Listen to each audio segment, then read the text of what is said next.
All right, here's the teapot. I've had no problems with leaks. The welding is clean.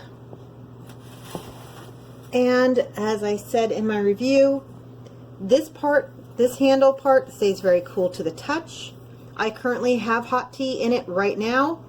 This here is a little hot, and of course all of this is very hot. So just to show you, try to get it off. So 1 tea bag, great tea. Like I said, as long as you don't touch the rest of it, you'll be fine. I think it works great.